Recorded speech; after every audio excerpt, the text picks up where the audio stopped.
नमस्कार साथियों, आप सभी का उत्कर्ष के डिजिटल प्लेटफॉर्म पर हार्दिक स्वागत है। Very good afternoon, very good morning सभी दोस्तों को, मेरी ओर से राधे राधे सभी को।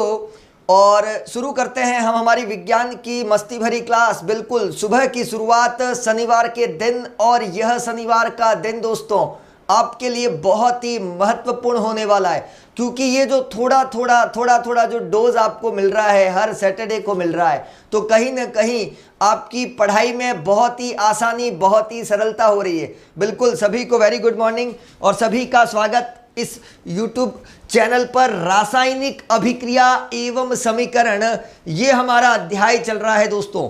रासायनिक अभिक्रिया एवं समीकरण, केमिकल रिएक्शन एंड इक्वेशन। और अभी तक इस सफर में आपने पढ़ा कि रासायनिक अभिक्रियाएं क्या होती है, भौतिक अभिक्रियाएं क्या होती है। आपने यहाँ पर पढ़ा, इसी क्लास में पढ़ा दोस्तों कि रासायनिक अभिक्रिया के कौन कौन से प्रकार होते हैं, समीकरणों को कैसे संतुलित किया जाता है, असंतुलित समीकरण, संतुलित समीकरण, संयोजन, वियोजन, विस्थापन, द्विविस्थापन इत्यादि चीजें आपने यहाँ पर इस क्लासों के दौरान जो है आपने पढ़ी, और बहुत अच्छा आप सभी को महसूस भी हुआ होगा। बिल्कुल सभी को फटाफट से जोड़ते जाइए, जुड़ते जाइए। और बहुत ही महत्वपूर्ण यह हमारी क्लास, जिसमें हम पढ़ेंगे रासायनिक अभिक्रियाओं के शेष प्रकारों के बारे में।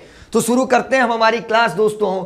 और शुरू करने से पहले बिल्कुल दर्द सबके एक से हैं, दर्द सबके एक से हैं, पर याद रहे मगर हौसले जो होते हैं वो सबके अलग अलग होते हैं। दर्द सबका एक ही है मगर हौसले सबके अलग अलग है। कोई हताश होके बिखर जाता है तो कोई संघर्ष करके निखर जाता है। तो दोस्तों आपको हताश होकर बिखरना नहीं है, आपको संघर्ष करके उस मुकाम तक पहुंचना है जो मुकाम आपने हमारे साथ तय किया है। बिल्कुल, तो शुरू करते हैं हम हमारी क्लास। और रासायनिक अभिक्रिया की प्रकारों पर हम बात करने वाले थे, और आज जो हम पढ़ने वाले हैं दोस्तों वो पढ़ने वाले हैं सबसे पहले ऑक्सीकरण और अपचयन अभिक्रिया क्या होती है।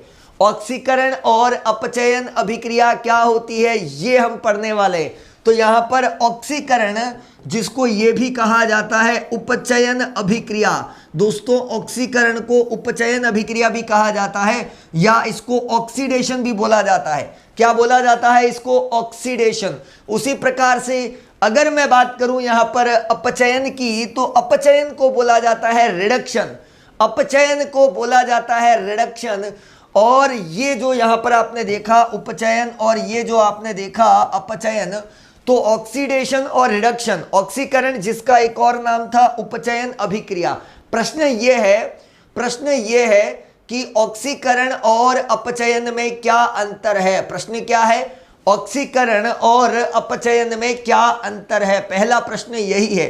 ठीक है दोस्तों, तो सबसे पहले जो है वो हम देखने वाले हैं ऑक्सीकरण और अपचयन में क्या अंतर है, सबसे पहला प्रश्न। तो यहां पर ऑक्सीकरण क्या होता है, ऑक्सीकरण अभिक्रिया किसे कहते हैं? ऑक्सीकरण वह अभिक्रिया होती है जिसको उपचयन अभिक्रिया के नाम से भी जाना जाता है। इस अभिक्रिया को याद करने की ट्रिक क्या है? इस अभिक्रिया को याद करने की ट्रिक क्या है? तो ऑक्सीकरण को याद करने की ट्रिक सबसे पहले अगर हम बात कर रहे हैं तो ऑक्सीकरण का मतलब ये होता है, नाम से पता चल गया, ऑक्सी को पकड़ लीजिए आप, तो इस करण अर्जुन को तो भूल जाएं और ऑक्सी को पकड़ लीजिए। और ऑक्सी से याद आता है ऑक्सीजन। ऑक्सी से क्या याद आता है? ऑक्सीजन। तो हमने कहा दोस्तों कि किसी पदार्थ में, किसी तत्व में ऑक्सीजन में वृद्धि होना, किसी पदार्थ, किसी तत्व में ऑक्सीजन में वृद्धि होना, मतलब अगर कहीं पर ऑक्सीजन का संयोग होता है, किसी पदार्थ में या किसी तत्व में ऑक्सीजन का संयोग होना, ऑक्सीजन का संयोग होना, संयोग होने का मतलब होता है ऑक्सीजन का जुड़ना। हमने कहा ऑक्सीजन में वृद्धि होना, ऑक्सीजन में वृद्धि होने का मतलब क्या हुआ कि ऑक्सीजन का संयोग, ऑक्सीजन का संयोग जो है वो कहलाएगा ऑक्सीकरण, वो कहलाएगा ऑक्सीकरण। हमने कहा ऑक्सीजन का संयोग मतलब ऑक्सीजन का जुड़ना, और अगर ऑक्सीजन जुड़ेगा तो इसका मतलब ऑक्सीजन में क्या हो गई? ऑक्सीजन में क्या हो गई? वृद्धि हो गई। तो ऑक्सीजन में वृद्धि होना, ऑक्सीजन का संयोग होना, इस पर हमने बात की। तो यहां पर आपने पढ़ा मेरे साथ कि ऑक्सीजन में वृद्धि होना पहली बात। इसी को अगर दूसरी तरीके से अगर मैं लिखूं तो कहा जाएगा इसको ऑक्सीजन में संयोग होना। बिल्कुल ठीक। तो आपने लिखा यहां पर ऑक्सीजन में संयोग होना ऑक्सीजन में संयोग होना, बिल्कुल ठीक। तो ऑक्सीजन का संयोग होना, ऑक्सीजन का संयोग होना या ऑक्सीजन में वृद्धि होना क्या कहलाया? ऑक्सीकरण कहलाया। क्या कहलाया? ऑक्सीकरण। ये हुई पहली बात। दूसरी बात, जब दूसरी बात अगर मैं यहां पर लिखूं कि जब ऑक्सीजन में वृद्धि हो रही है तो इसका मतलब है हाइड्रोजन में कमी होगी। ऑक्सीजन में वृद्धि हो रही है, देखो आप इसको इस प्रकार से भी समझ सकते हो। हमारे पास दो चीजें हैं इसको समझने के लिए। देखो, एक होता है ऑक्सीजन और एक होता है हाइड्रोजन। ये दो अलग अलग चीजें हैं। अगर मान लीजिए कि ऑक्सीजन और हाइड्रोजन में अगर ऑक्सीजन में वृद्धि हो रही है, ऑक्सीजन में क्या हो रही है? वृद्धि, तो इसका मतलब क्या हो गया? हाइड्रोजन में कमी होगी। आप अगर ये लिख रहे हो कि ऑक्सीजन का संयोग हो रहा है तो इसका मतलब आप यहां लिखोगे हाइड्रोजन का वियोग हो रहा है। तो दोनों बातें हो गई। आप दोनों तरीके से समझ सकते हैं। इस चीज को हम दोनों तरीके से समझ सकते हैं। आपको याद करने में कोई दिक्कत नहीं आएगी। ऑक्सीजन में वृद्धि होना और यहां मैंने लिखा कि हाइड्रोजन में कमी होना, ये हो गया पहला गुण। दूसरा गुण, ऑक्सीजन जो है वो एक ऋण तत्व है। कैसा तत्व है? ऋण तत्व। क्यों? क्योंकि इसकी संयोजकता होती है -2। क्या होती है? -2। इसका मतलब ये हुआ कि अगर ऑक्सीजन में वृद्धि हो रही है, अगर ऑक्सीजन में वृद्धि हो रही है तो ऋण तत्वों में वृद्धि होगी।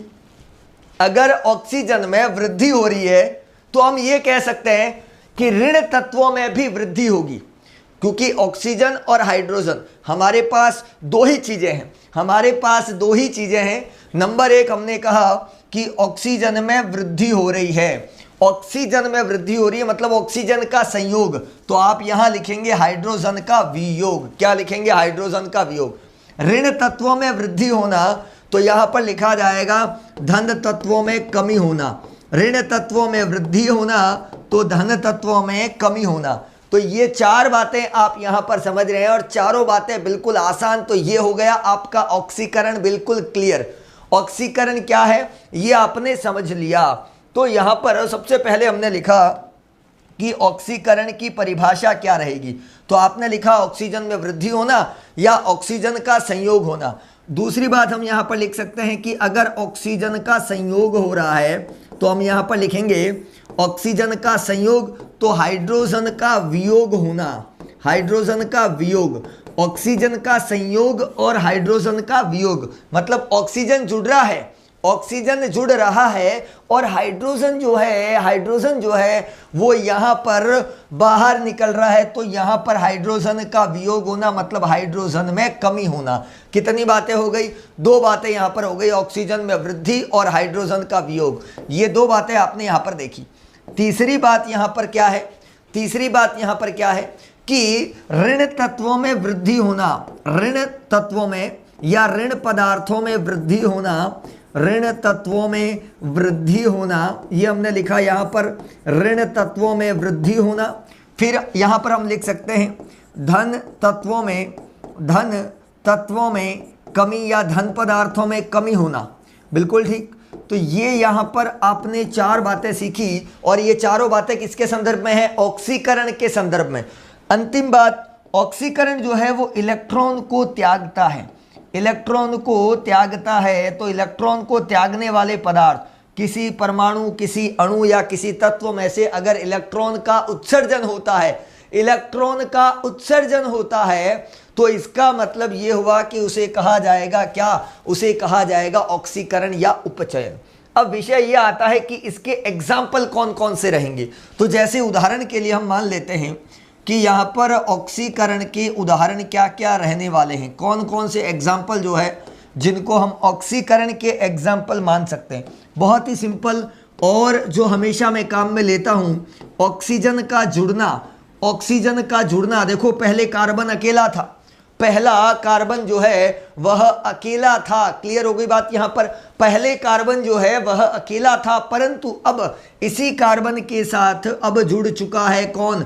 अब जुड़ चुका है यहाँ पर ऑक्सीजन और मिलकर बन चुका है कार्बन डाइऑक्साइड। मतलब आप ये कह सकते हो कि कार्बन का ऑक्सीकरण हो गया, कार्बन का ऑक्सीकरण हो गया, मतलब ऑक्सीजन जुड़ गया। तो कार्बन का ऑक्सीकरण होना, कार्बन का ऑक्सीकरण होना पहली बात। दूसरी बात अगर मैं लिखूं यहां पर, जैसे मैंने लिखा 2mg प्लस O2, और अगर मैं यहां लिखता हूं 2MgO, इसका मतलब क्या हुआ कि पहले यहां पर मैग्नीशियम अकेला था, पहले यहां पर Mg जो है वो अकेला था, पर अब इस Mg के साथ कौन आ गया है, MgO। मतलब पहले मैग्नीशियम अकेला था, अकेला, बहुत परेशान, बहुत चिंतित, पर अब इस मैग्नीशियम के साथ इसका साथी आ चुका है ऑक्सीजन। ऑक्सीजन का मैग्नीशियम के साथ संयोग हो गया, ऑक्सीजन का मैग्नीशियम के साथ क्या हो गया, संयोग। संयोग का मतलब होता है कि ऑक्सीजन का मैग्नीशियम के साथ जुड़ना। क्या बात है, अकेला था, परेशान हो रहा था, बड़ा चिंतित था, और इस चिंता को दूर करने के लिए अब इसका एक और साथी ऑक्सीजन जुड़ गया, और ऑक्सीजन का जुड़ना, ऑक्सीजन में वृद्धि होना, या फिर हम कह सकते हैं कि ऑक्सीजन का संयोग यहां पर कहलाता है क्या, क्या कहलाएगा यहां पर, ये कहलाएगा आपके ऑक्सीकरण। तो दोस्तों आपने ऑक्सीकरण को समझ लिया कि ऑक्सीकरण क्या होता है। और भी अगर इन चीज़ों की बात करें तो जिन जिन परमाणुओं में से या जिन अणुओं में से, जिन तत्वों में से इलेक्ट्रॉन जो है, इलेक्ट्रॉन का स्थानांतरण होता है, इलेक्ट्रॉन का स्थानांतरण होता है, बिल्कुल बिल्कुल इलेक्ट्रॉन का स्थानांतरण। जैसे उदाहरण के लिए हमने लिखा सोडियम, और ये सोडियम जो है वो एक इलेक्ट्रॉन अगर दे रहा है तो एक इलेक्ट्रॉन दे रहा है क्योंकि इसके पास एक ही है। अगर मेरे पास एक इलेक्ट्रॉन होगा तो मैं एक ही दूंगा, दो होंगे तो दो दे दूंगा, तीन होंगे तो तीन दे दूंगा। तो इसका मतलब क्या हुआ कि इलेक्ट्रॉन का त्यागना, इलेक्ट्रॉन का त्यागना वो भी उत्सर्जन कहलाता है। इलेक्ट्रॉन का त्यागना क्या कहलाता है, क्या कहलाता है, वो कहलाता है ऑक्सीकरण। तो आपने ऑक्सीकरण के बहुत सारे कॉन्सेप्ट सीख लिए। ऑक्सीकरण क्या क्या होता है समझ लिया, जिसको आपने कहा ऑक्सीडेशन, बिल्कुल ऑक्सीडेशन कहते हैं। अब विषय ये आता है कि यहाँ पर जो हम ऑक्सीकरण पढ़ रहे हैं, ऑक्सीडेशन पढ़ रहे हैं, इसकी परिभाषा क्या लिखें, इसकी परिभाषा क्या लिखें। बिल्कुल इसकी परिभाषा जो है वो हम ये लिख सकते हैं कि ऑक्सीजन का संयोग होना तथा हाइड्रोजन का वियोग होना, ऑक्सीजन का संयोग होना तथा हाइड्रोजन का वियोग होना, बिल्कुल ठीक। तो ऑक्सीजन का संयोग और हाइड्रोजन का वियोग, उसे क्या बोलेंगे, उसे कहेंगे साथियों यहां पर ऑक्सीकरण अभिक्रिया। बात करूंगा अपचयन अभिक्रिया की, रिडक्शन रिएक्शन की बात करना चाहूंगा, अपचयन अभिक्रिया। अब विषय आता है अपचयन अभिक्रिया किसे कहते हैं, विषय क्या आता है, अपचयन अभिक्रिया किसे कहते हैं, रिडक्शन किसे कहते हैं। तो रिडक्शन, ये जो अपचयन अभिक्रिया आप पढ़ रहे हैं मेरे साथ, तो इस अपचयन अभिक्रिया के अंदर क्या होगा, जो आपने ऑक्सीकरण में पढ़ा, जो आपने ऑक्सीकरण में पढ़ा उसका बिल्कुल ठीक अपोजिट, ठीक विपरीत जो है वो कहलाएगा, क्या कहलाएगा दोस्तों, अपचयन कहलाएगा। मतलब ये हुआ कि अगर आप एक रिएक्शन याद करते हैं, अगर आप ऑक्सीकरण समझ जाते हैं तो अपचयन याद करने की आवश्यकता नहीं है, समझने की भी आवश्यकता नहीं। क्यों, क्योंकि बिल्कुल ऑक्सीकरण का दोस्तों ठीक विपरीत है, और जब ऑक्सीकरण का ठीक विपरीत है तो फिर पढ़ने की जरूरत कहाँ, हमें समझने की भी जरूरत नहीं है। तो अपचयन क्या क्या होता है जल्दी से देखिए। यहाँ पर अपचयन जो है उसके अंदर सबसे पहले मैं लिखूंगा ऑक्सीजन का वियोग, ऑक्सीजन का वियोग। अब देखो यहां पर ऑक्सीजन का वियोग हो रहा है। वियोग का मतलब पता है, वियोग का मतलब होता है ऑक्सीजन का बिछड़ जाना, ऑक्सीजन का अलग हो जाना। वियोग, वियोग का मतलब होता है अलग होना, बिछड़ जाना। बिछड़ गए, कुंभ के मेले में गए थे और वहां पर बिछड़ गए दो भाई, बिल्कुल बिल्कुल। तो आपने देखा ऑक्सीजन का वियोग, तो यहां पर वियोग का मतलब होता है बिछड़ जाना, उनकी जोड़ी टूट जाना, मतलब ऑक्सीजन का अलग हो जाना, ऑक्सीजन का अलग हो जाना, जिसको हम ये कह सकते हैं ऑक्सीजन का वियोग। ऑक्सीजन का निष्कासन, निष्कासन शब्द भी काम में ले सकते हैं। शब्दों का खेल है, आप किस शब्द का चयन करते हैं, बस सारा खेल उसी पर है। पर याद रहे, ऑक्सीजन का वियोग हो रहा है तो समझ लेना कोई ना कोई जुड़ेगा, और ऑक्सीजन के अपोजिट कौन, हाइड्रोजन। तो यदि ऑक्सीजन का वियोग हुआ तो मैं ये कह सकता हूं कि यहां पर हाइड्रोजन का संयोग होगा, और संयोग का मतलब होता है जुड़ना। बिल्कुल साथियों, संयोग का अर्थ होता है जुड़ना। तो यहां पर हमने लिखा ऑक्सीजन का वियोग, ऑक्सीजन का वियोग व हाइड्रोजन का संयोग होना। बिल्कुल ठीक। तो हाइड्रोजन का संयोग, दोनों चीजें क्लियर हो गई, और इन दोनों से बन गई हमारी अपचयन अभिक्रिया की परिभाषा। आगे बात करूंगा, और तीसरे नंबर पे बात करूंगा, यदि हाइड्रोजन का संयोग कर रहे हो तो धन तत्वों में भी वृद्धि होगी, धन तत्वों में वृद्धि होगी। तो धन तत्वों में वृद्धि, यहां पर हमने लिखा कि जब हाइड्रोजन में वृद्धि हो रही है, इसका मतलब यह हुआ कि धन तत्वों में वृद्धि हो रही है, और यदि धन तत्वों में वृद्धि हो रही है तो इसका मतलब है पॉजिटिव अगर बढ़ेगा तो ऋण तत्व जो होंगे उन ऋण तत्वों में क्या हो जाएगी, कमी हो जाएगी। तो ये बातें भी बिल्कुल क्लियर हो गई, दोनों एक साथ हैं। अगर पॉजिटिव चार्ज अगर बढ़ रहे हैं तो ऑब्वियसली बात है नेगेटिव क्या होंगे, कम होंगे। बिल्कुल ठीक। तो धन तत्वों में वृद्धि होना और ऋण तत्वों में यहां पर हमने लिखा कमी। बिल्कुल।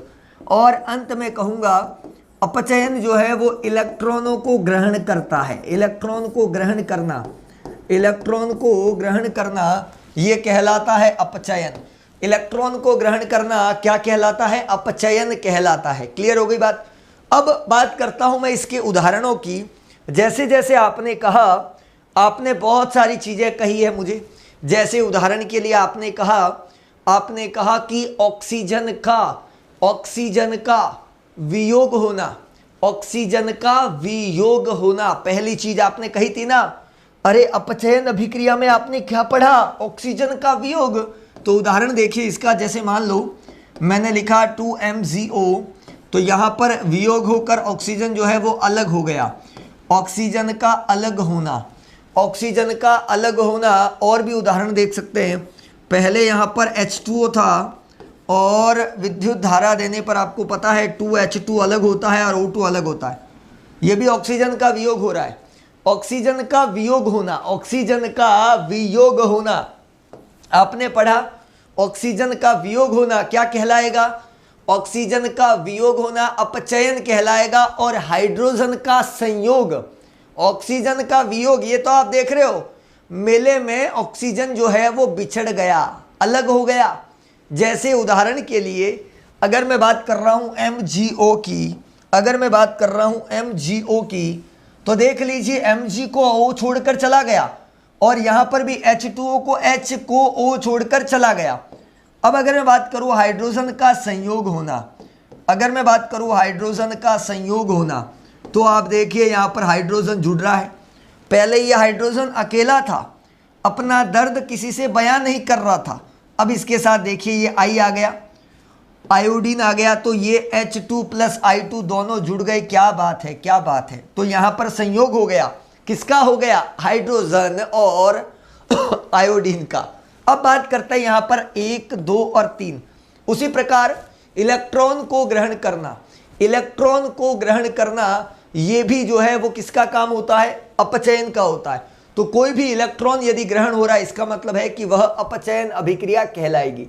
तो कुल मिलाकर आपका प्रश्न जो बना, आपका प्रश्न जो बना वो बना ऑक्सीकरण और अपचयन अभिक्रिया में क्या डिफरेंस है। हमारा प्रश्न जो बना बहुत ही अच्छा प्रश्न बना। देखिए सभी आपका प्रश्न क्या बन रहा है, यहां पर प्रश्न ये बन रहा है कि ऑक्सीकरण और अपचयन अभिक्रिया में क्या अंतर है। पहली बात ये हमने लिखा यहां पर ऑक्सीकरण, जिसको कहा गया ऑक्सीडेशन, ये आप लोगों ने लिखा है ऑक्सीकरण अभिक्रिया, या फिर हम जिसको कहेंगे अपचयन अभिक्रिया। तो हमने यहां पर ऑक्सीकरण भी लिखा और हमने यहां पर अपचयन भी लिखा। ऑक्सीकरण जिसको उपचयन कहा जाता है, ऑक्सीकरण जिसको यहां पर उपचयन भी कहा जाता है, ऑक्सीकरण। बिल्कुल ठीक। हाँ, आई मतलब आयोडीन। आगे बात करते हैं और आगे बात करने पर हमारे पास ऑक्सीकरण मतलब सबसे पहले ऑक्सीकरण से करण अर्जुन को भूल जाओ और याद कर लो यहाँ पर ऑक्सीजन। बिल्कुल दोस्तों, ऑक्सीजन का संयोग, ऑक्सी याद कर लीजिए, ऑक्सीजन का संयोग, बिल्कुल ठीक, नंबर 1। नंबर 2, अगर ऑक्सीजन का संयोग हो रहा है तो ऑब्वियसली बात है हाइड्रोजन का वियोग होगा। तो ऑक्सीजन का संयोग व हाइड्रोजन का वियोग कहलाता है ऑक्सीकरण। 2 बातें याद हो गई, 2 बातें याद हो गई। तीसरी बात, हमने कहा किसी पदार्थ में ऋण तत्वों में वृद्धि होना, ऋण तत्वों में वृद्धि होना, बिल्कुल दोस्तों, ऋण तत्वों में वृद्धि, ये हमने देखा। तो ऋण तत्वों में वृद्धि होना तीसरी बात आपने यहाँ पर देखी। उसी प्रकार हमने चौथी बात देखी, अगर ऋण तत्वों में वृद्धि होगी तो इसका मतलब है कि धन तत्वों में क्या होगी, धन तत्वों में कमी होना, ये चौथी बात। तो ऋण तत्वों में वृद्धि और धन तत्वों में कमी। और अंत में 5वीं बात यही कहूँगा, इलेक्ट्रॉन को त्यागना, इलेक्ट्रॉन का उत्सर्जन, इलेक्ट्रॉन को त्यागना या इलेक्ट्रॉन का उत्सर्जन जो है वो कहलाता है ऑक्सीकरण अभिक्रिया। क्या कहलाता है? ऑक्सीकरण अभिक्रिया, बिल्कुल ठीक। तो ये आपने अगर ऑक्सीकरण पढ़ा और समझा तो बिल्कुल इसके विपरीत है दोस्तों, इसके बिल्कुल विपरीत है। और वो विपरीत अभिक्रिया है अपचयन अभिक्रिया। अरे वह विपरीत अभिक्रिया जो है वह कौन सी है? वह है अपचयन अभिक्रिया, बिल्कुल ठीक। अब विपरीत का मतलब होता है एकदम उल्टा, एकदम उल्टा। यहाँ पर उल्टे की बात कर रहे हैं।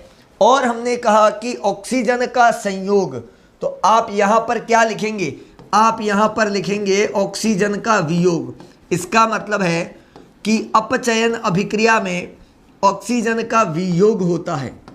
आपने कहा अपचयन अभिक्रिया में ऑक्सीजन का वियोग होता है। हाइड्रोजन का वियोग लिखा है, जहाँ पर वियोग लिखा वहाँ पर संयोग लिख दीजिए। जहाँ पर वियोग लिखा वहाँ पर लिख दो संयोग, और जहाँ पर संयोग लिखा है वहाँ पर लिख दो वियोग। कोई दिक्कत नहीं है, हमारा काम हो गया। ये ऑक्सीजन का वियोग, हाइड्रोजन का संयोग। देखो ऋण तत्वों में वृद्धि होना, तो आप यहाँ लिखेंगे कि वृद्धि की जगह कमी, ऋण तत्वों में कमी होना, ऋण तत्वों में कमी होना, बिल्कुल आसान है। ऋण तत्वों में कमी होना, क्लियर हो गई बात? तो ऋण तत्वों में कमी होना ये आपने देखा। उसी प्रकार धन तत्वों में कमी होना, धन तत्वों में कमी होना। और जब धन तत्वों में कमी, इस कमी की जगह पर लिख दीजिए वृद्धि। तो लिख देता हूं धन तत्वों में वृद्धि होना, ये हमने लिखा धन तत्वों में वृद्धि होना। क्लियर हो गई बात? ये तो ये धन तत्वों में वृद्धि होना। नंबर 5, इलेक्ट्रॉन को त्यागना, तो यहाँ पर आ जाएगा इलेक्ट्रॉन को ग्रहण करना, इलेक्ट्रॉन को ग्रहण करना। तो ये 5 बातें आप यहाँ पर देख रहे हैं। कितनी बातें? 5। तो अगर आपसे कोई पूछे, अगर आपसे कोई पूछे कि ऑक्सीकरण और अपचयन में क्या अंतर है, बिल्कुल ठीक। तो ऑक्सीकरण और अपचयन में क्या अंतर है, बहुत आसानी से आप इसका उत्तर दे सकते हैं, बिल्कुल आसानी से। सभी विद्यार्थी दे सकते हो कि नहीं दे सकते हो? सभी जने दे सकते हैं। बात करते हैं आगे, और बात करेंगे आगे। तो देखिए आप, ऑक्सीकरण और अपचयन इन दोनों पर निर्भर करता है रेडॉक्स या अपोपचय अभिक्रिया। हमने कहा रेडॉक्स या अपोपचय अभिक्रिया। दोस्तों रेडॉक्स और अपोपचय अभिक्रिया क्या होती है? तो रेडॉक्स या अपोपचय अभिक्रिया, अभी आपने 2 रिएक्शंस पढ़ी है, अभी आपने थोड़ी देर पहले 2 रिएक्शन पढ़ी, जिनमें से एक थी ऑक्सीकरण और दूसरी थी अपचयन। तो इसका मतलब यह है कि ऑक्सीकरण और अपचयन अभिक्रिया दोनों यदि साथ साथ चल रही है, दोनों साथ साथ चल रही है, मतलब एक ही अभिक्रिया में, एक ही अभिक्रिया में हाइड्रोजन का वियोग हो रहा है और ऑक्सीजन का संयोग हो रहा है, या इलेक्ट्रॉन को त्यागा जा रहा है और दूसरी तरफ अपचयन इलेक्ट्रॉन को ग्रहण करता है, इसका मतलब है उसे कहेंगे रेडॉक्स अभिक्रिया। दोनों साथ साथ चल रहे हैं, मतलब ये है ऑक्सीकरण और ये है अपचयन। दोनों अच्छे दोस्त बन चुके हैं, दोनों साथ साथ चलते जा रहे हैं। ऑक्सीकरण जो इलेक्ट्रॉन को त्याग रहा है, ऑक्सीकरण जो इलेक्ट्रॉन को त्याग रहा है, उसी समय जो है अपचयन इलेक्ट्रॉन को क्या करता है, ग्रहण कर लेता है, इलेक्ट्रॉन को ग्रहण कर लेता है। इसका मतलब ये है कि हम यहाँ पर कह सकते हैं उसे रेडॉक्स या फिर अपोपचय अभिक्रिया। तो साथियों परिभाषा तो हमारे सामने आ गई कि वह अभिक्रिया, हमने लिखा वह अभिक्रिया जिसमें, क्या लिखा हमने, वह अभिक्रिया जिसमें ऑक्सीकरण, वह अभिक्रिया जिसमें ऑक्सीकरण व अपचयन, ऑक्सीकरण व अपचयन दोनों अभिक्रियाएं, ऑक्सीकरण व अपचयन दोनों अभिक्रियाएं साथ साथ चलती है। ऑक्सीकरण व अपचयन अभिक्रिया दोनों साथ साथ चलती है। बिल्कुल ठीक कहा हमने कहा ऑक्सीकरण व अपचयन अभिक्रिया दोनों साथ साथ चलती है। बिल्कुल दोनों साथ साथ चलती है। अब क्या होता है, ऑक्सीकरण इलेक्ट्रॉन को उत्सर्जित करता है। ऑक्सीकरण इलेक्ट्रॉन, ये इलेक्ट्रॉन लिखा है, इलेक्ट्रॉन को त्यागता है। उसी रिएक्शन में अपचयन जो है वो उसी में एक त्यागता है और दूसरा क्या करता है, उसी समय अपचयन इलेक्ट्रॉन को ग्रहण करता है। तो इसका मतलब है इलेक्ट्रॉन को त्यागना और इलेक्ट्रॉन को ग्रहण करना, एक तरफ ऑक्सीजन का संयोग और एक तरफ वियोग। तो इस प्रकार की रिएक्शंस जो है वो कहलाती है यहाँ पर रेडॉक्स, जिसको बोला जाता है अपोपचय अभिक्रिया। रेडॉक्स जिसको कहा जाता है अपोपचय अभिक्रिया। याद रहे कि रेडॉक्स का दूसरा नाम है अपोपचय अभिक्रिया, रेडॉक्स का दूसरा नाम है यहाँ पर अपोपचय अभिक्रिया। क्लियर हो गई बात। अब बात करता हूं मैं इसके एक बहुत ही अच्छे एग्जाम्पल पर जो आपके काफी हद तक डाउट को क्लियर कर लेगा कि किसका ऑक्सीकरण हो रहा है और किसका अपचयन हो रहा है। क्लियर हो गई बात यहाँ पर, तो बिल्कुल क्लियर कर लेगा। जैसे उदाहरण के लिए मैं लिखता हूं, मैंने उदाहरण के लिए लिखा CuSO4 प्लस Fe, ये मैंने लिखा। तो मैंने यहाँ पर लिखा CuSO4 प्लस Fe, तो CuSO4 प्लस Fe, तो ये यहाँ पर Fe जो है वो क्या करेगा, आपको पता है विस्थापन अभिक्रिया में Fe Cu को विस्थापित कर देता है। Fe जो होता है वो होता है आयरन, और आयरन जो है वो Cu को विस्थापित कर लेता है। और जब आयरन यहाँ पर Cu को विस्थापित करेगा, इसका मतलब क्या हो गया, हम यहाँ पर लिखेंगे FeSO4 प्लस Cu। अब आप यहाँ पर देखेंगे कि किसका ऑक्सीकरण हो रहा है और किसका अपचयन हो रहा है, किसका ऑक्सीकरण हो रहा है और किसका अपचयन हो रहा है। बिल्कुल ठीक। अब दोनों का ऑक्सीकरण और अपचयन बिल्कुल दोस्तों बिल्कुल आपको क्लियर हो जाएगा। जैसे उदाहरण के लिए ये पहले Fe अकेला था और अब इसी Fe के साथ यहाँ पर आप देखिए ये क्या हो गया है, ये क्या हो गया है, बिल्कुल यहाँ पर ऑक्सीजन का जुड़ना। इसका मतलब क्या हो गया कि Fe पहले अकेला था और यहाँ पर इसका हो चुका है ऑक्सीकरण। क्या हो चुका है, ऑक्सीकरण हो चुका है। बिल्कुल ठीक कहा आपने, ऑक्सीकरण हो चुका है। ऑक्सीकरण हो जाना, क्लियर हो गई बात। तो वह रासायनिक अभिक्रिया जिसमें ऑक्सीकरण व अपचयन अभिक्रिया दोनों साथ साथ चलते हैं। ऑक्सीकरण इलेक्ट्रॉन को दे रहा है तो दूसरा इलेक्ट्रॉन को ग्रहण कर रहा है, एक इलेक्ट्रॉन को त्यागता है तो दूसरा ग्रहण करता है। क्लियर हो गई बात यहाँ पर। अब हमने कहा कि जैसे पहले Fe अकेला था, Fe अकेला था और Fe के साथ कौन है, यहाँ पर FeSO4, FeSO4 जैसा कि मैंने लिखा। अब यहाँ पर ध्यान देना, जैसा कि हमने कहा कि Fe का FeSO4, अब उसी प्रकार CuSO4 और यहाँ पर अब रह गया है Cu। क्या रह गया है, Cu। तो ये ऑक्सीकरण लिखा और यहाँ पर ये लिखा मैंने अपचयन। बिल्कुल ये लिखा मैंने यहाँ पर अपचयन।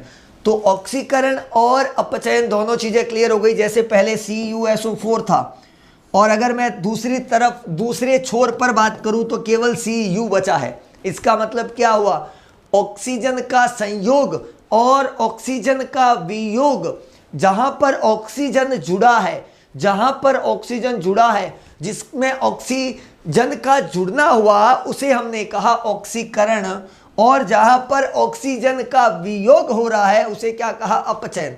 अब बात करूंगा मैं यहां पर आगे, जिन पदार्थों का ऑक्सीकरण होता है, जिन पदार्थों का ऑक्सीकरण होता है, याद रहे जिन पदार्थों का ऑक्सीकरण होता है उन्हें कहा जाता है अपचायक, उन्हें कहा जाता है अपचायक। बिल्कुल ध्यान रखना, जिन पदार्थों का ऑक्सीकरण होता है उन्हें क्या बोला जाता है, अपचायक बोला जाता है। और जिनका अपचयन होता है, जिनका अपचयन होता है, जिनका अपचयन होता है उसे कहा जाता है ऑक्सीकारक, उसे कहा जाता है ऑक्सीकारक। बिल्कुल साथियों, सभी विद्यार्थी ध्यान देना, यहाँ पर बहुत ही ज़रूरी बात जो चल रही है उस पर सभी का कंसंट्रेशन होना चाहिए। हमने कहा कि जिनका ऑक्सीकरण हुआ, जिन पदार्थों का ऑक्सीकरण हुआ, जिन पदार्थों का ऑक्सीकरण हुआ, इसका मतलब ये हुआ कि हम ये कह सकते हैं कि वहाँ पर क्या हो रहा है, अपचायक हो रहा है। जो ऑक्सीकरण करते हैं उन्हें अपचायक कहते हैं, और जिनका अपचयन होता है उन्हें कहा जाता है ऑक्सीकारक, जिनका अपचयन होता है उन्हें कहा जाता है ऑक्सीकारक। बिल्कुल क्लियर है यहाँ पर, बिल्कुल क्लियर है। तो हमने यहाँ पर कहा कि ऑक्सीकरण और अपचयन क्या होता है, बिल्कुल क्लियर हो गई। ऑक्सीकरण क्या है, अपचयन क्या है। अब जैसा कि आपको बताया कि ये यहाँ पर किसका अपचायक और किसका ऑक्सीकारक, तो देखो जिन पदार्थों का ऑक्सीकरण होता है, परिभाषा याद कर लीजिए, परिभाषा याद कर लीजिए कि ऑक्सीकारक क्या होता है और अपचायक क्या होता है। बिल्कुल ठीक, तो ऑक्सीकारक और अपचायक बिल्कुल क्लियर हो गया। वापस बता रहा हूं, जिनका ऑक्सीकरण होता है, जिन पदार्थों का ऑक्सीकरण होता है उन्हें कहा जाता है अपचायक, और जिन पदार्थों का अपचयन होता है उसे क्या कहा जाएगा, ऑक्सीकारक कहा जाएगा। बिल्कुल क्लियर है यहाँ पर। तो ये आपने पढ़ा कि ऑक्सीकारक किसे कहते हैं और अपचायक किसे कहते हैं। तो सबसे पहले हमारे सामने जो डेफिनेशन नज़र आ रही है वो किसकी आ रही है, ऑक्सीकारक की। तो आप सिंपल सा लिखोगे कि जिन पदार्थों का अपचयन होता है, जिन पदार्थों का अपचयन होता है, जिन पदार्थों का अपचयन होता है, इसका मतलब है कि अपचयन होता है, तो इसका मतलब क्या हुआ, उन्हें हम क्या बोलेंगे, ऑक्सीकारक बोलेंगे। क्या बोलेंगे, ऑक्सीकारक। और दूसरी तरफ लिखा है अपचायक किसे कहेंगे, दूसरी तरफ लिखा है अपचायक किसे कहेंगे, अपचायक। बिल्कुल, तो यहाँ पर बात कर रहा हूँ मैं अपचायक की। तो अपचायक का मतलब है कि जिन पदार्थों का ऑक्सीकरण होता है, जिन पदार्थों का ऑक्सीकरण होता है उन्हें कहा जाता है अपचायक। तो ये बिल्कुल एक दूसरे के अपोजिट है, बिल्कुल अपोजिट है, और आपने एग्जाम्पल के साथ भी पढ़ा है। तो जिन पदार्थों का ऑक्सीकरण होता है उन्हें क्या कहते हैं, उन्हें अपचायक कहते हैं। बिल्कुल ठीक, जिन पदार्थों का ऑक्सीकरण होता है उन्हें कहा जाता है अपचायक। क्या कहा जाएगा, अपचायक कहा जाएगा। अब एक और एग्जाम्पल देकर और आपकी जो संशय को दूर करने की कोशिश करता हूँ। जैसे मान लीजिए ये लिखा मैंने CuO और यहाँ मैंने लिखा H2 और ये लिखा gives Cu प्लस H2O। ये मैंने एक और रिएक्शन लिखी, ये एक और रिएक्शन लिखी, और ये एक और रिएक्शन है जिस पर हम बात करने वाले हैं। और यहाँ पर आप क्या देख रहे हैं, यहाँ पर हम देख रहे हैं कि ये जो CuO है, ये जो CuO है, यहाँ पर आप CuO से ये हो चुका है, ये हो चुका है यहाँ पर Cu। तो साथियों आपने देखा CuO से Cu में बदल जाना, केवल Cu बचा है। अरे ये ऑक्सीजन कहाँ चला गया, ये तो बिछड़ गया, ये तो बिछड़ गया। क्लियर हो गई बात ये, तो ये बिछड़ गया। बिल्कुल ठीक, ये एक और एग्जांपल है इस चीज का। ऑक्सीजन का अलग हो जाना, पहले Cu था CuO, copper oxide, copper oxide था, और यहाँ पर ये जो है O निकल गया, केवल Cu बचा। इसका मतलब इसको बोलेंगे अपचयन। अपचयन, अपचयन हुआ। यहाँ पर क्या हो रहा है, अपचयन। अपचयन किसका हो रहा है साथियों, अपचयन हो रहा है CuO का। अगर पूछे, प्रश्न में पूछे अपचयन किसका हुआ, तो आपका जवाब क्या होगा? आपका जवाब होगा CuO का अपचयन हुआ, CuO का अपचयन हुआ। बिल्कुल ठीक, तो ये है CuO का अपचयन हुआ, ये हमने देखा। बात करता हूं आगे और दूसरे नंबर पे यहां पर क्या लिखा है? H2। तो जहां आपने H2 को देखा, अब ये पहले H2 अकेला था, पर याद रहे अब इस H2 के साथ कौन है? H2O भी है। तो इसका मतलब है H2 पहले अकेला था और अब यहां पर H2O है। इसका मतलब हाइड्रोजन और यहां पर जल, O का जुड़ना। अरे O का जुड़ना, इसका मतलब है ऑक्सीजन का जुड़ना, ऑक्सीजन का संयोग कहलाएगा ऑक्सीकरण। ऑक्सीकरण, बिल्कुल ठीक। तो यहां पर ऑक्सीकरण किसका हुआ? हाइड्रोजन का हुआ। ऑक्सीकरण H2 का हुआ। ऑक्सीकरण किसका हुआ? H2 का हो गया। अब बात करता हूं आगे, और मैं आपको यह बताने वाला था जिन पदार्थों का अपचयन होता है, उस रिएक्शन को हम क्या बोलते हैं, या उस पदार्थ को बोलते हैं ऑक्सीकारक। बिल्कुल ठीक, ये ऑक्सीकारक हो गया। जिनका अपचयन होता है उसे ऑक्सीकारक, और जिनका ऑक्सीकरण होता है उन्हें बोला जाता है अपचायक। जिनका ऑक्सीकरण होता है उन्हें बोला जाता है अपचायक। तो ये भी चीज वापस क्लियर हो गई आपको, बिल्कुल दूसरे एग्जाम्पल के साथ जो है वो हमने बिल्कुल अच्छे से क्लियर कर लिया। बात करूंगा अगले टॉपिक पे। अभी तक आपने पढ़ा कि ऑक्सीकरण क्या होता है, अपचयन क्या होता है। आपने पढ़ा रेडॉक्स अभिक्रिया क्या होती है, आपने पढ़ा ऑक्सीकारक क्या होता है, आपने पढ़ा अपचायक क्या होता है। देखो, ऑक्सीकरण, अपचयन, रेडॉक्स, ऑक्सीकारक, अपचायक, और मैं अब अंतिम स्टेज पर, लास्ट फेज पर खड़ा हूं और यहां पढ़ने वाले हैं संक्षारण क्या होता है। जैसा कि बिल्कुल इसके बिल्कुल निकट जो आप डायग्राम देख रहे हो और बिल्कुल क्लियर दिखाई दे रहा है कि ये जो डायग्राम में आप देख रहे हो, ये यहाँ पर क्या लगी है? लोहे पर जंग लग गई है दोस्तों, लोहे पर जंग लग गई है, लोहे पर जंग लगना।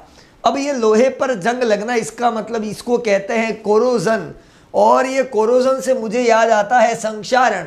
हिंदी में यहाँ पर कोरोजन को कहा जाता है संक्षारण। बिल्कुल ठीक। तो यहाँ पर हमने कहा कोरोजन अर्थात संक्षारण। संक्षारण को क्या कहा हमने? कोरोजन। तो ये जो कोरोजन है, किसे कहेंगे कोरोजन? तो आप कहेंगे कि धातुओं का या धातु की जगह पदार्थ भी लिख सकते हैं। धातु का वायुमंडल में नमी, वायुमंडल में नमी, आर्द्रता, वायुमंडल में क्या आ गई? नमी आ गई। एटमॉस्फेयर में, क्लाइमेट में बदलाव आ गया, तो नमी, आर्द्रता व यहाँ पर ये कह सकते हैं शुष्कता। बिल्कुल, तो ये नमी, आर्द्रता, शुष्कता या जलवायु परिवर्तन के कारण या हम कह सकते हैं कि विभिन्न प्रकार के गैसों के साथ क्रिया करने के कारण, तो जलवायु परिवर्तन के कारण अर्थात या विभिन्न गैसों से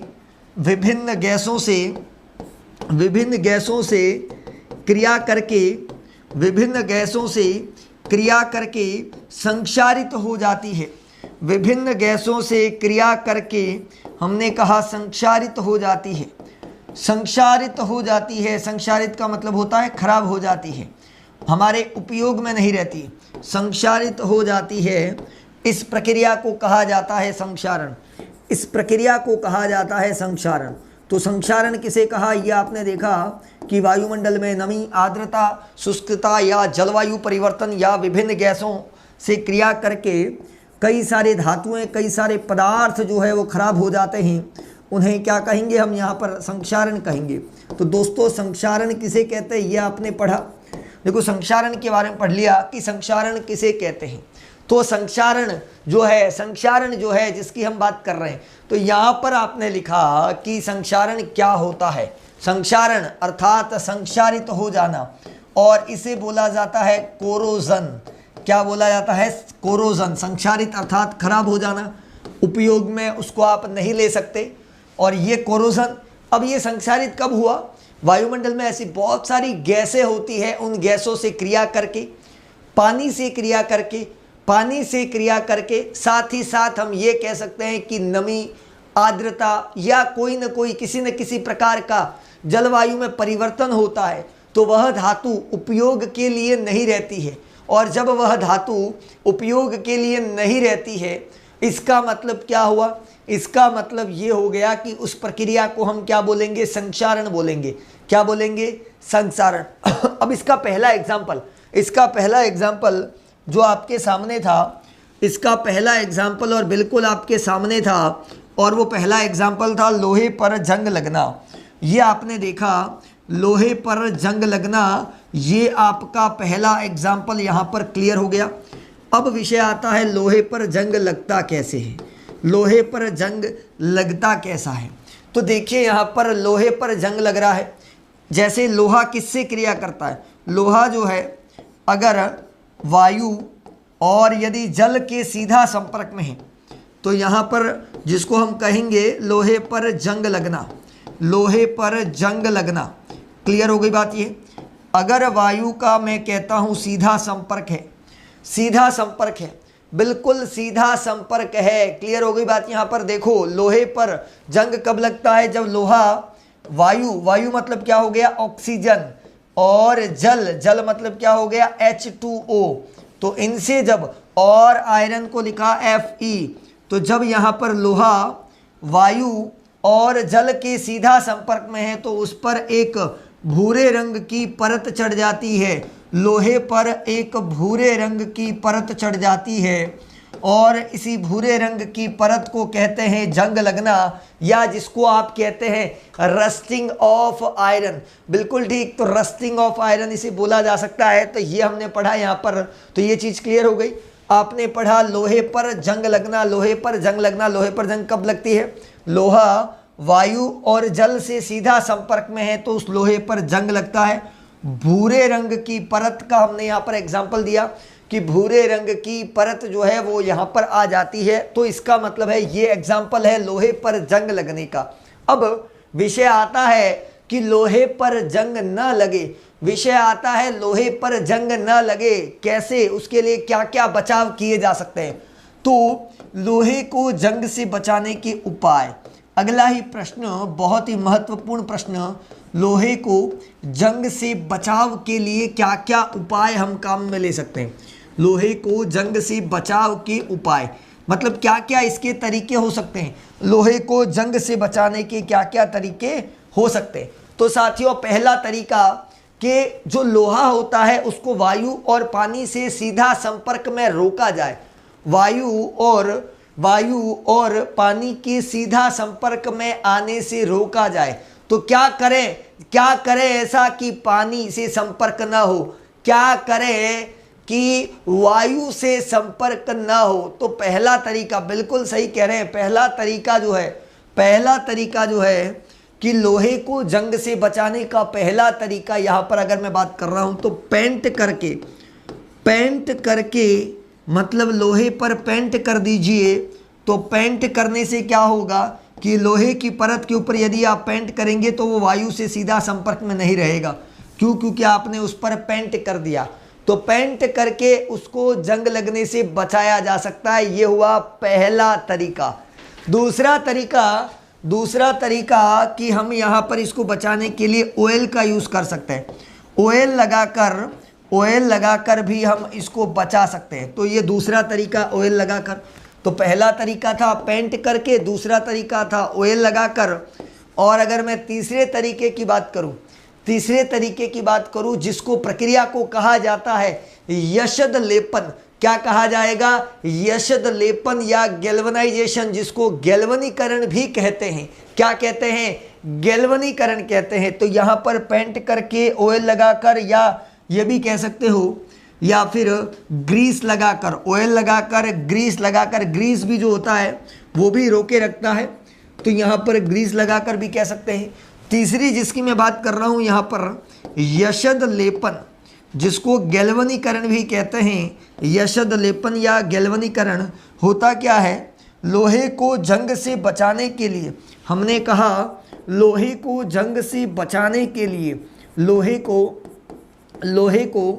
जंग से बचाने के लिए, क्लियर हो गई बात यहाँ पर? लोहे को जंग से बचाने के लिए, लोहे को जंग से बचाने के लिए, लोहे को जंग से बचाने के लिए जिंक अर्थात जस्ते की परत चढ़ाई जाती है, जिंक की परत चढ़ाई जाती है, जिंक की परत चढ़ाई जाती है। और इसी प्रक्रिया को कहते हैं, क्या कहते हैं? इसी प्रक्रिया को हम बोलेंगे यहाँ पर यशद लेपन, गैल्वनीकरण। बिल्कुल ठीक। तो लोहे को जंग से बचाने के लिए, लोहे को जंग से बचाने के लिए हमने कहा कि जिंक की परत चढ़ाई जाती है। बिल्कुल ठीक, यशद लेपन, गैल्वनीकरण। ऑयल लगाकर पेंट करके भी आप लोहे को जंग से बचा सकते हैं। ये सारे तरीके हैं बचाने के। हम मतलब लोहे को कैसे कैसे बचा सकते हैं, आयरन को कैसे कैसे बचा सकते हैं, ये सारे उसके तरीके हैं।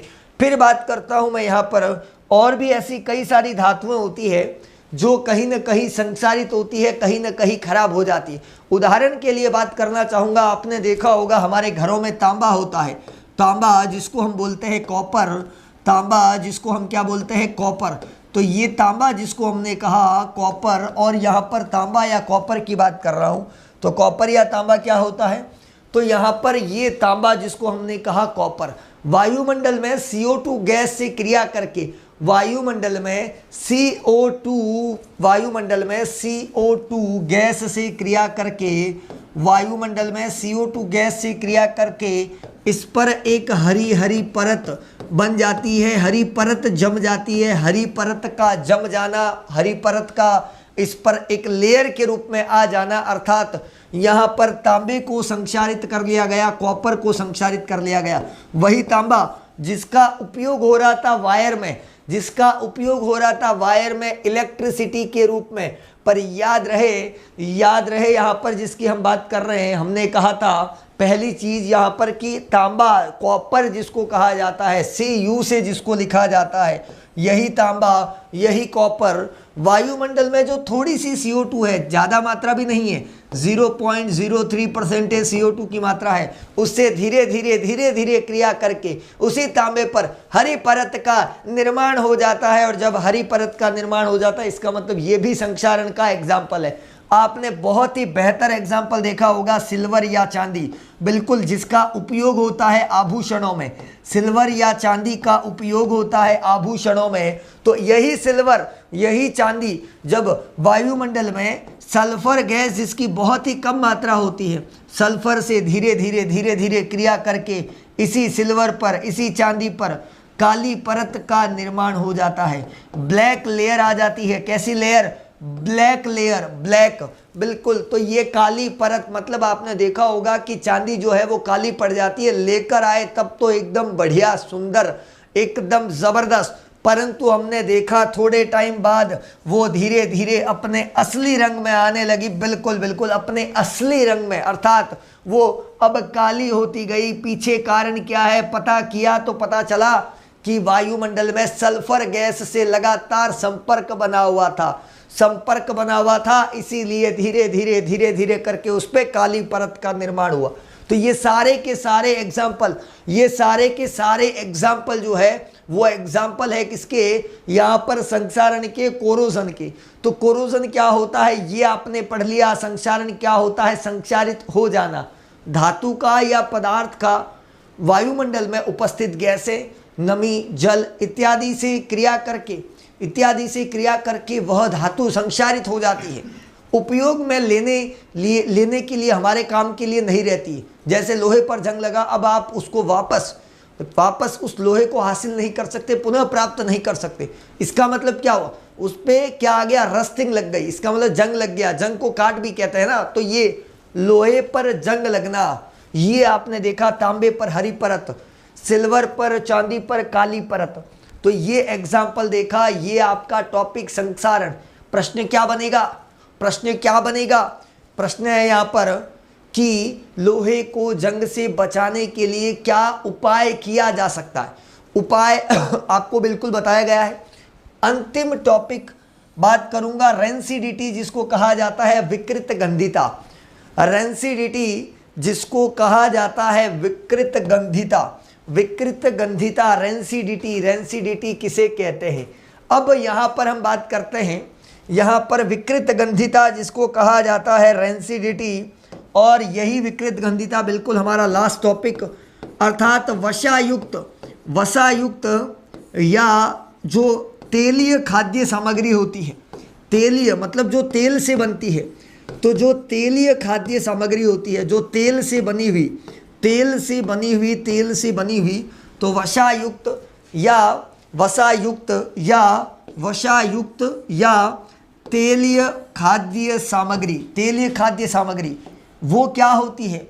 वसायुक्त या तेलीय खाद्य सामग्री जो होती है वह ऑक्सीजन से क्रिया करके उपचयित हो जाती है। ऑक्सीजन से क्रिया करके उपचयित हो जाती है। उपचयित हो जाना मतलब ऑक्सीजन से क्रिया कर ली। ऑक्सीजन से क्रिया करना मतलब ऑक्सीकरण। ऑक्सीकरण की बात कर रहा हूं मैं यहाँ पर। तो हमने कहा कि ये ऑक्सीकृत हो गई, उपचयित हो गई। कौन? ये जो खाद्य पदार्थ, कौन से वाले? जो तेल से बने हैं, जो वसा से बने हैं, घी से बने। तो तेल और घी से बने पदार्थ, तेल और घी से बने पदार्थ उनकी खाद्य सामग्री जो कि ऑक्सीजन से क्रिया करके उपचयित हो गई, और जब वो उपचयित हो गई तो इसका मतलब है कि उनका स्वाद और उनके गंध में परिवर्तन आने लगा। उनके स्वाद और उनके गंध में परिवर्तन आने लगा।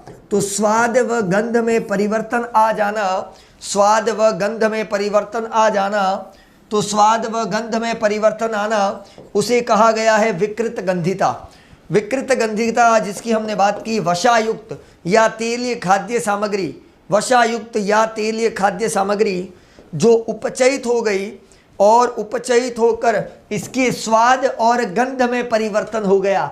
इसके स्वाद और गंध में परिवर्तन हो गया, स्वाद बदल गया, उसमें से स्मेल आने लगी, वो पदार्थ खाने योग्य नहीं रहा, वह पदार्थ खाने योग्य नहीं रहा। इसका मतलब है कि उसे कहेंगे विकृत गंधिता। उसे क्या कहेंगे? विकृत गंधिता। उदाहरण के लिए हम कह सकते हैं कि हमारे घरों में जो अचार होता है, उसी अचार में फफूंद लग जाना, उस अचार पर फफूंद आ जाना, फंगस हो जाना, वो वाइट जो फंगस होता है, अचार पर फफूंद आना, ये विकृत गंधिता का उदाहरण हो सकता है।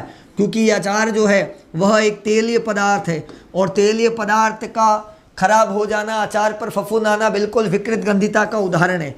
जो चिप्स की थैलियाँ होती है, आपने देखा होगा, आप लोग उपयोग भी करते हैं, तो उन चिप्स की थैलियों में नाइट्रोजन गैस भरी होती है। उन चिप्स की थैलियों में नाइट्रोजन गैस भरी होती है। अरे पीछे क्या कारण है नाइट्रोजन गैस का? चिप्स तो थोड़ी सी होती है और पूरी हवा भर रखी है उसमें। तो यहाँ पर आपने देखा होगा जो चिप्स की थैली होती है, उस चिप्स की थैली में चिप्स तो होते हैं थोड़े से, थैली तो इतनी बड़ी दिखती है, बिल्कुल इतनी बड़ी थैली, 20 रुपये भी लग गए, 50 रुपये भी लग गए, 10 रुपये भी लग गए, और चिप्स तो होती है बिल्कुल थोड़ी सी। तो बाकी पूरी क्या भरी थी? उसमें हवा भरी थी। क्यों भरी? ताकि वो चिप्स जो है आलू की बनी हुई वो उपचयित न हो जाए, वह उपचयित न हो जाए, इसीलिए उस चिप्स की थैली में भर दी गई, क्या? Nitrogen gas. अरे ये नाइट्रोजन गैस क्यों भरी? क्योंकि वो चिप्स की थैली में वो जो चिप्स है, वह चिप्स उपचयित न हो जाए, वह चिप्स जो है वो क्या नहीं हो जाए? उपचयित न हो जाए, खराब न हो जाए। यदि खराब हो गया तो फिर हमारे खाने योग्य नहीं रहेगा, उसका स्वाद बदल जाएगा, उसके अंदर से स्मेल आने लगेगी। तो इसका मतलब है वह पदार्थ विकृत गंधीय हो गया। क्या हो गया? विकृत गंधीय होगा। इसीलिए हम उस पर नाइट्रोजन गैस भर लेते हैं। तो दोस्तों, आज की क्लास में आपने जो पढ़ा वो पढ़ा रासायनिक अभिक्रिया के प्रकार, जिनमें ऑक्सीकरण पढ़ा, जिनमें आपने क्या पढ़ा? अपचयन पढ़ा। आपने पढ़ा रेडॉक्स आपने पढ़ा यहाँ पर संक्षारण किसे कहते हैं, लोहे पर जंग कैसे लगता है, कैसे उसको बचाया जा सकता है। आपने पढ़ा विकृत गंधीय किसे कहते हैं, विकृत गंधिता किसे कहते हैं।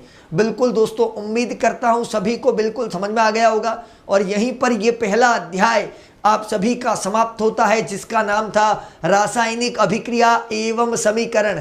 रासायनिक अभिक्रिया एवं समीकरण, ये पहला अध्याय बिल्कुल बिल्कुल फिनिश एकदम बढ़िया तरीके से। उम्मीद करता हूँ बहुत मज़ा आया होगा, बहुत अच्छे से समझ में भी आया होगा बिल्कुल, और समझ में आना भी चाहिए। बिल्कुल ठीक दोस्तों, जैसा कि कहा जाता है जब एक दरवाज़ा बंद हो जाता है, जब एक दरवाज़ा बंद हो जाता है तो दूसरा खुल जाता है। जब भी एक दरवाज़ा हमारे सामने बंद हो जाता है तो दूसरा खुल जाता है। लेकिन जो होता है, हम बंद दरवाजे की तरफ काफ़ी देर तक, हम बंद दरवाजे की तरफ काफ़ी देर तक देखते रहते हैं, परंतु जो हमारे सामने खुला है उसे हम नहीं देखते। तो जो हमारे सामने खुला है उसे हम नहीं देखते। तो जैसा कि आप सभी को पता है और बहुत सारे विद्यार्थियों को जानकारी में रहता है कि सैटरडे शनिवार को क्लास होती है, यूट्यूब पर लाइव होती है, पब्लिक क्लास है, आप सभी उसका घर बैठे अच्छी तरीके से आनंद ले सकते हैं। बहुत सारे विद्यार्थियों को मालूम है, परंतु वही है उस क्लास का मज़ा नहीं ले पा रहे, बस कुछ ही विद्यार्थी ले पा रहे। तो अगली बार जब हमारी मुलाकात हो तो उन सभी विद्यार्थियों को इस दरवाजे की चाबी के बारे में ज़रूर बता देना कि यह वह दरवाजे की चाबी है जो हमें सफलता के मार्ग की ओर ले जाने वाली है, हमें हमारी मंजिल की ओर पहुंचाने वाली है। बिल्कुल, जो आपके सपनों को साकार करेगी, आपका सपना 100 का, और वो पूरा करेंगे हमारे साथ उत्कर्ष टीम के साथ। बिल्कुल ठीक दोस्तों, इन्हीं शुभकामनाओं के साथ आज विदा लेता हूं। फिर मिलेंगे आपसे अगली शनिवार की इसी क्लास के दौरान। बहुत बहुत धन्यवाद आप सभी का।